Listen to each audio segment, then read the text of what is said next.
special power. Everyone has something they're passionate about. Everyone is a subject matter expert. Here at Nerdmasters, we help you share your expertise.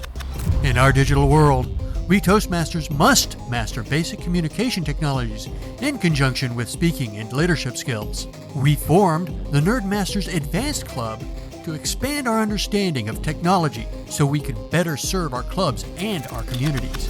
We are nerdy Toastmasters, enthusiastically exploring the intersection of technology, leadership, communication, and nerdly pop culture. Welcome to the Nerdcasters podcast. Game begin. Hello, and welcome to Nerdcasters. We are going to have an interview panel session with our area directors. Our main theme of the last series in this series is to talk to our district leadership and get to know our district leaders. So today I would like to introduce to you our panel moderator. She's going to be working on her innovative planning panel moderation pathway project, a DTM and 8-year member of Toastmasters overall, Ms. Carolyn Curley. Thank you so much, Merlin. Today we welcome current and former area directors for District 32 and in Toastmasters. We'll begin with Angela Ritchie. Angela, why don't you tell us a little bit about yourself and Toastmasters? Certainly. I started in Toastmasters in 2008, which makes me a member for a little over 14 years. When I first started, I was very nervous and had only planned on staying for a very short time, but quickly found the benefit of Toastmasters and not only getting over my fear of public speaking, my self-confidence, and growing as a leader. And that is why I have stayed, is because there is so much growth potential, not only at the club level, the district level, and beyond. Thank you so much, Angela. There's a lot we can learn by serving others. Judy, you are currently serving as area director for Area 21. Please tell us a little bit about yourself. Sure. I joined Toastmasters in April 2019. So just coming up on 5 years in a couple of months, and I joined Squim Toastmasters. And then I think in 2021, I also joined Professionally Speaking. And I've been on the board of Squim Toastmasters. So I came in April. So I already took a role for July. And so I did roles for the board, and then I'm still on the board, and I'm on the board for Professionally Speaking. And I became area director, and it's mostly been good, but I might have bitten off more than I could chew, but mostly it's been a good experience. I hear you there about finding out more once we jump in. Mary, why don't you tell us a little bit about yourself and your leadership with Area 31? Hi, I joined Toastmasters over 10 years ago in Alaska. I've done all the club office positions, and I have done area director once before. I'm doing it again remotely. I don't live in Washington, but I have an area in Washington and enjoying it thus far. Thanks for inviting me today. Thank you all so much. Well, Mary, how did you learn about the position, and what convinced you to actually take on this challenge? The first time I learned about the position, the first time I was an area director, we actually had some folks in my club that were active in the district positions. And my club VPE recommended that I consider area director because just to up my game, and she said it was fun and to learn more about the whole organization and to give back. Thank you so much. How about you, Judy? I heard about the position when Adrienne Kappa sent me an email and said, how would you like to be area director? And I'm like, I'm not really sure what that is. And all of that, and am I going to get support? Because the year before, our division director had quit. Well, she moved, and so she stopped halfway through. Our area director kind of then sloughed off as well. And so my big fear was having support, and I've gotten it, which was a great thing. But anyway, she's the one who approached me, and I went ahead and signed up. But I have to admit that, Vanessa Fadoff is my division director, but Joanne Tavera, who has so much experience, has really pulled me along. She's area director, area 23. So we're side by side, and I'm telling you, she really yanked me along, and Roberta Craig has also helped me. So I feel very fortunate with that.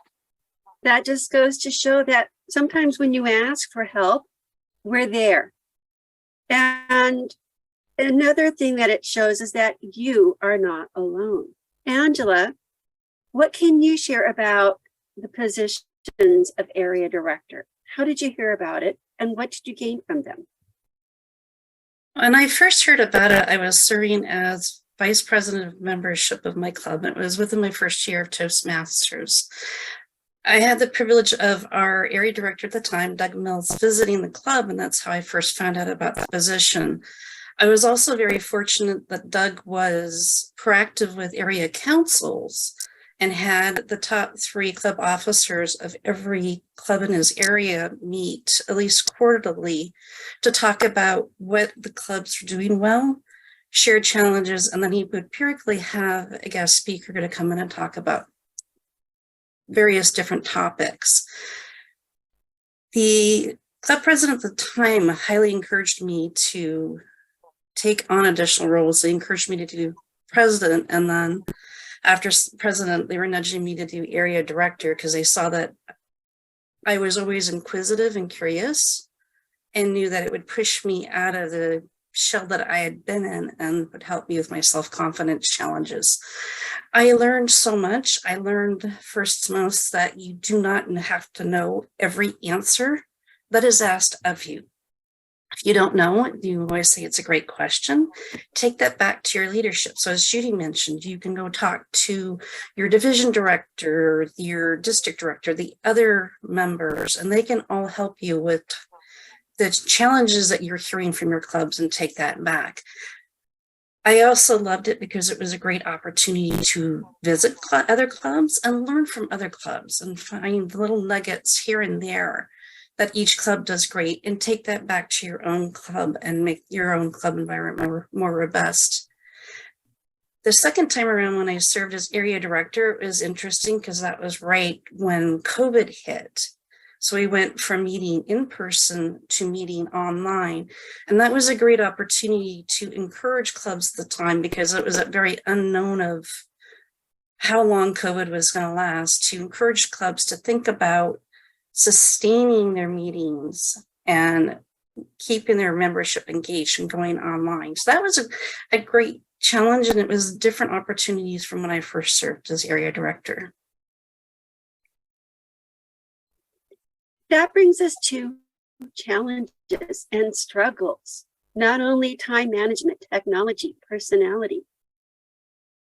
Judy, what is one challenge that you would like to share with us, and maybe how you're dealing with it or any resolution for it? Okay, I'm actually going to talk about two challenges, but they're related. I have a commitment on Monday nights to something else entirely. And so I can't make any of the district Mondays. One of my 4 clubs meets on Mondays.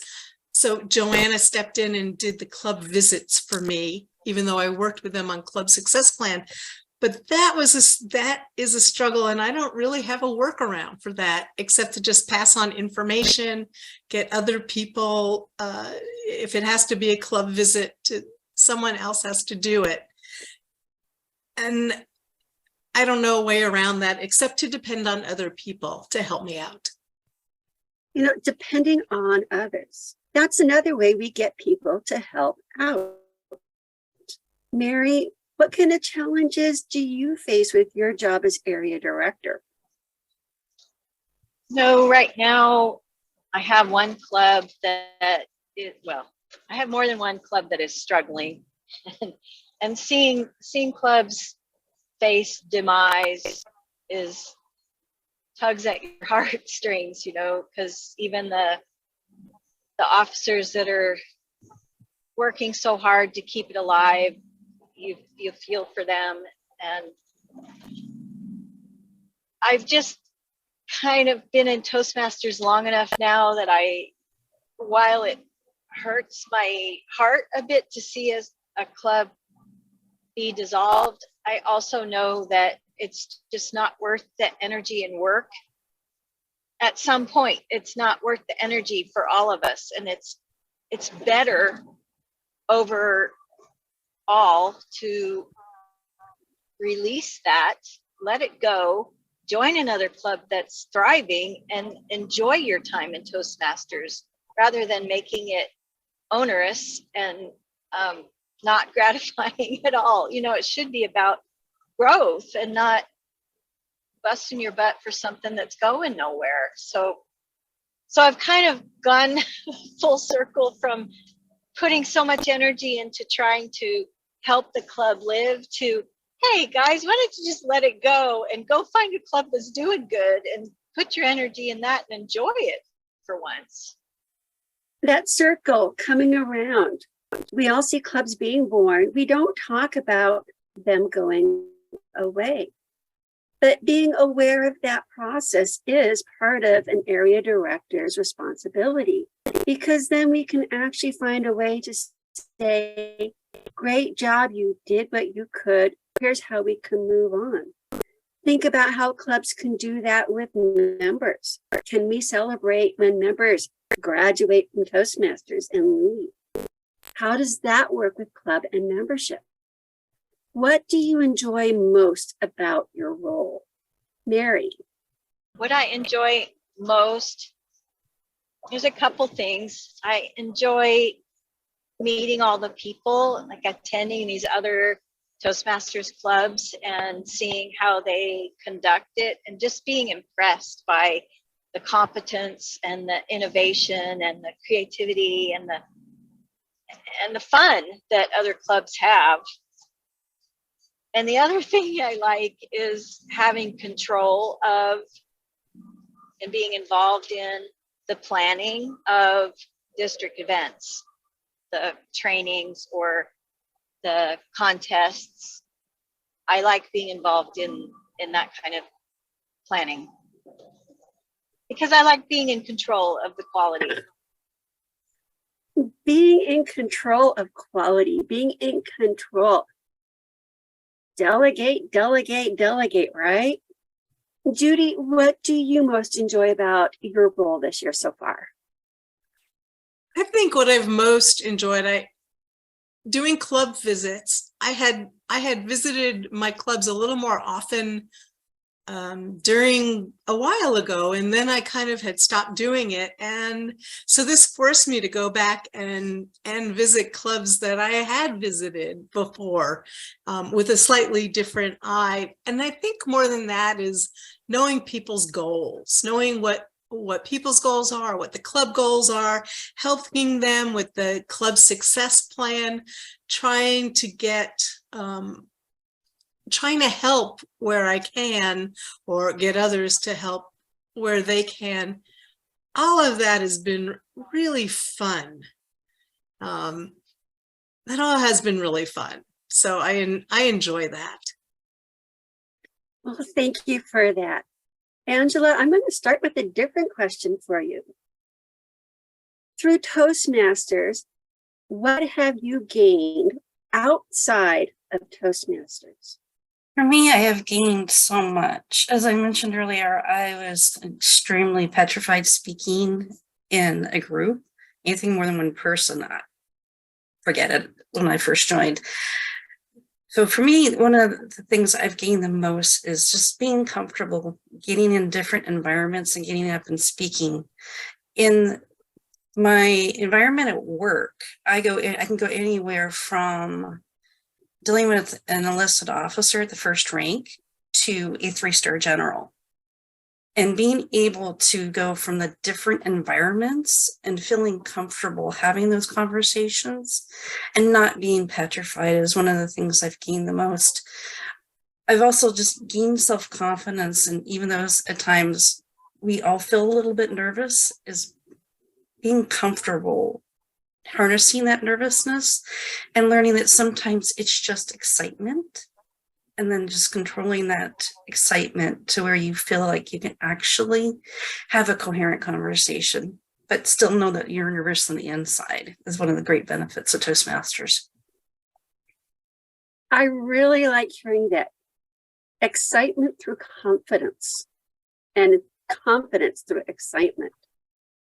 Judy, what have you gained beyond Toastmasters that you've learned through Toastmasters? I think the biggest thing is impromptu speaking, because I find I can give speeches. I mean, I've gotten better at it for sure, had gotten really good evaluations. The impromptu scared the heck out of me. And it's still difficult. That's where I get my ahs and ums and buts and so's, not in my speeches, but in my impromptu. So I've had to force myself to do table topics, and I'm coming up to 5 years, and sometimes I still have to force myself to do table topics. It is getting much better than it had been. So the value I have is to put my thoughts together and express them. I'm really not working like 98% retired. Even with friends, though, having an opinion, getting into a conversation, being able to think and express myself is so valuable. And Toastmasters really helped me with that. Thank you. I appreciate all of those. Sometimes those small conversations can be the scariest to start.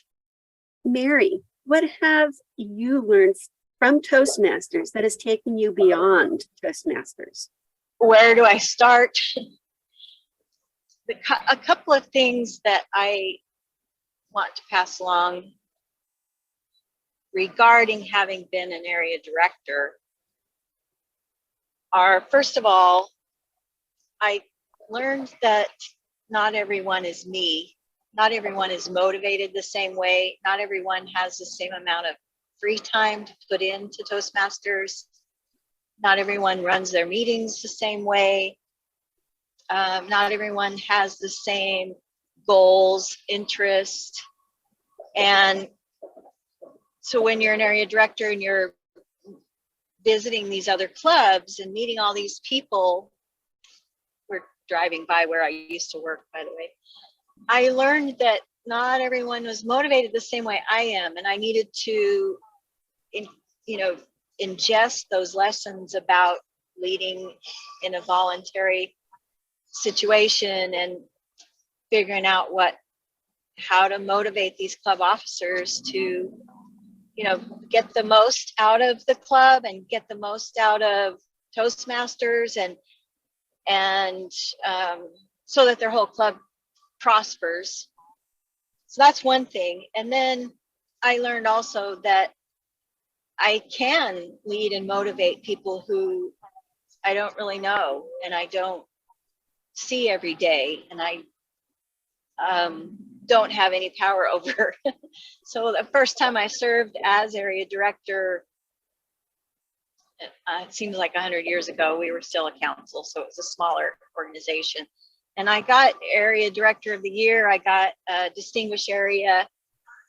And it was just because I was able to actually motivate the club officers to achieve distinguished. There was a lot involved as far as club members actually achieving goals too. Clubs achieving goals, what a novel concept. And this brings us to our current education program, Pathways. Judy, how are you using Pathways and Pathways projects to help you as an area director? I actually have not been. I totally support Pathways. I'm still giving talks, but it had occurred to me as I moved on in the area director to look through and see if there isn't a level 4 project that I can use, or a level 5 with the experience. I had to get a certain way through for that. So I envision that, and I'm definitely a big supporter of pathways. I really encourage clubs, and I'm in clubs that people do follow their paths and give talks, and it's great. It's just really a great thing to see as people continue on, and even people have been there for years and they start a new path and oh boy, yay, another like introduction speech. Icebreaker, but it's always different. So a general shout out for pathways and projects, and I will use my area director experience in a project. I look forward to that. Angela, how are you using pathways to support your district leadership opportunities at the moment? I look at pathways whenever I'm giving a presentation. In the past, when I have served as area director, I always made sure that when I went to a club and asked them, what role do you want me to fill? It was always, we would like you to give a speech. I would go back and look through the educational program and figure out what speech I could apply to that. So that way I was showing members that you can still earn credit regardless of where you speak. This year, whether I'm presenting an event or training or whatever, I also go back to pathways and see where I can possibly align a project that I'm doing to one of the various different paths that I'm doing. So that way I can continue to gain credit. Part of that is just getting people comfortable with pathways and showing that there is a benefit of the program while still working and growing as a leader myself. I hear you there. It's one reason why we have the Nerdcasters, helping each of us work on the higher level projects. Mary, how are you using pathways? It's a long list of opportunities that you can use pathways. And like Judy said, though, being in the upper like level 4 and 5 is maybe 3, you need to be there because to be able to use elective projects and things like that. So for example, one of the last couple of things I did was I got invited to conduct Moments of Truth for one of my clubs, and I used it was a panel discussion project for that project. And then I got invited to speak about my experience out of holding officership outside of a club, and that was at another club. And so I used that as, there's a project where you hold a volunteer leadership position and then give speeches about it. So I use that. You get a lot more opportunities, like Angela said, to give speeches. So always double checking where you are in your pathways is a good idea, because it almost always applies. There is something you can always learn. And sometimes these projects, when you actually open them up and read them, it might not be what you thought, but there's something you can always learn and take to others. As an area director, what would you tell somebody about expectations for this role? And how would you encourage them to step up? Judy. Oh, you're picking on me. No. So I go for what I could have done better in terms of what I would say expectations are. I knew about the club visits twice a year. I knew about contests because I've been already very involved in contests, chair, whatever. The thing that I didn't quite grasp was I knew nothing about the Mondays, and I haven't attended them, and that makes it even more difficult, although I have recommended other people attend them. The areas that I feel like I dropped the ball in, I think I can use those to set expectations. I think I've dropped the ball communicating fast enough, early enough, not fast enough, but earlier, more lead time. And I think by setting that as an expectation that there are these other tasks that area directors do, I had no frame for them. Again, I've read more about it and all of that, but I think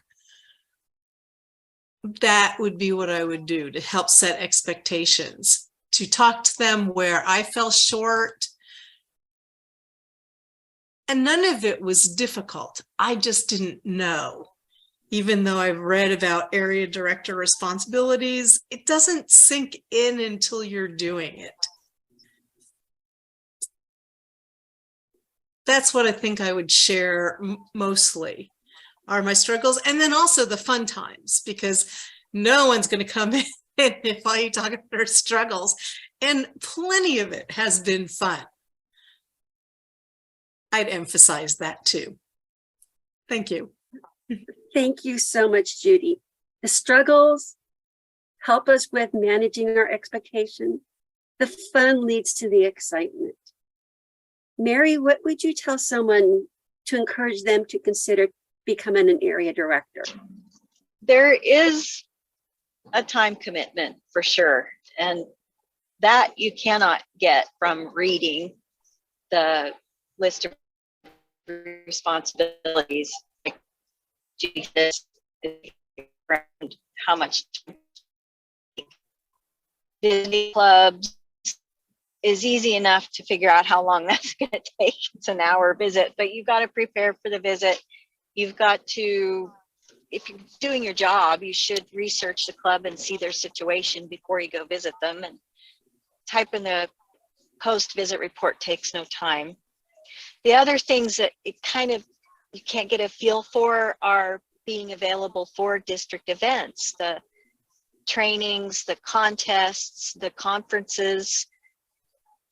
We are the people who make those things happen. And so for you to be available to help with the planning or execution of those really helps with the making the whole district go and making things fun. Was it Angela? Yeah, Angela talked about Doug coming to their club meeting and how he held area councils. So area councils is another thing that it's hard to get your hand around or your head around. And I found that they were very helpful to hold, and you can't predict the benefit of those because there's just this synergy from folks meeting each other and seeing other officers that are in the same positions. So it's a really valuable thing that you kind of check off the list, but I think she froze. Angela, what would you tell someone to encourage them to be an area director?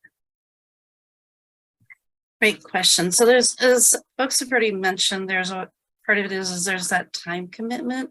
So I would set that expectation that you do need to carve out time for the different events, but also learning to balance that with your personal life, because you can't shelf your personal life to serve in a position because you'll burn yourself out. So it's just reminding people that there's that balance, and don't feel like when you take something on that you have to prioritize it one over the other.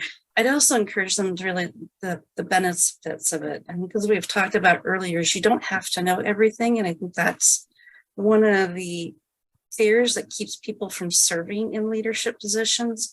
It's feeling like they have to know what that position entails before that they step into it. So it's reminding people that there is training throughout the year that you go to. There's also resources that you have. You have your division director that you can reach out to, the other area directors, prior area directors that have been in your position and for the area that you're interested in serving. Those are all great resources. And also encourage them to have fun with it. It's a great opportunity to get to know people outside of your club and learn from each other. One thing we've mentioned is area councils. I know for some areas, it's if you can get the club officers there, that's great. I know one of the challenges I had when I was area director a couple times is getting everybody together all at the same time. So what I would encourage anybody that is trying to do that or considering that to, try to do the area councils if you can, that's great. If not, the key thing is having those common interactions with your club officers. So that way you're understanding what's going on in the clubs, and overall just have fun with the position, because we learn and grow as a leader when we have fun. Keep it simple, make it fun. We rely on each other, and we form a team with the area councils, division councils. Is there anything else you would like to share about the role of area director that you've learned about or learned about yourself this year? Angela. Well, currently, I'm serving in a different position than area director this year, but I will just say that with area directors, and been mentioned, it's a great learning opportunity. It's an opportunity to go out and visit other clubs, bring things back. It's also an opportunity if you're thinking about going into different leadership positions in the district. It's a great stepping stone to getting to learn how clubs operate, that everybody does things a little bit differently. And then that can be a concept that you have to just keep in mind is no matter what you're serving in a leadership role, whether it's within work or Toastmasters, is that everybody comes from a different environment, and that just makes your experience richer. Thank you so much, Angela. Judy, do you have any last words that you would like to share about serving as an area director? Sure. I realized, I think about 3 months ago, I said to myself, I'd really be a good area director like next time, to not put the pressure on me that I have to get it all right this time, be on time, communicate everything. And that's taken the stress off me for this time, although I'm really trying to get things done. And it makes me hopeful for the future that I'm not burning myself out on this role, and it would be good a second time to have a break and come back to it, that I would be more effective. I'd have a better handle. I would have seen more and talked more to people. And that has been so enriching for me to have this experience above the club experience. Having that experience, growing, on the job training, there's a lot to be said where we come in. We know more about what we should have done when we're ready to move on to a different job. This is all on the job training. And you mentioned giving yourself a break. Remember, you are doing your best in a volunteer position and learning on the job. Mary, do you have any final words for serving as an area director? I would say that if you have the time and you want to up your game a bit, add another challenge to your experience as Toastmasters, you should definitely consider it. It's just another layer. You get to learn more about the district operations, and you you get to see more of a management view of an organization. I think it brought a lot of maturity to me to see how an organization is run at a higher level.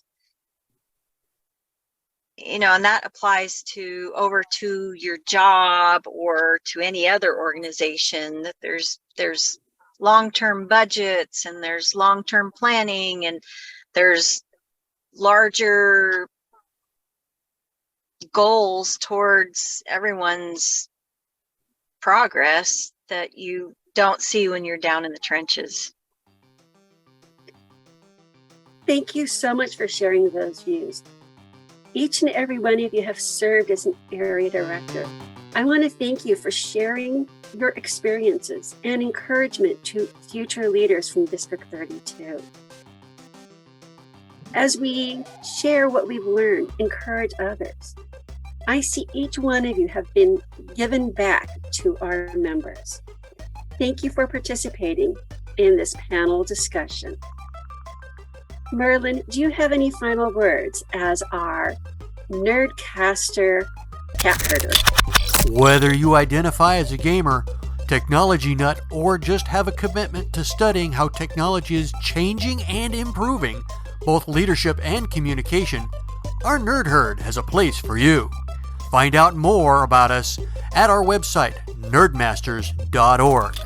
Join us the first Wednesday of each month at 7 o'clock Pacific, and get to know us before our meeting starts promptly at 7:30.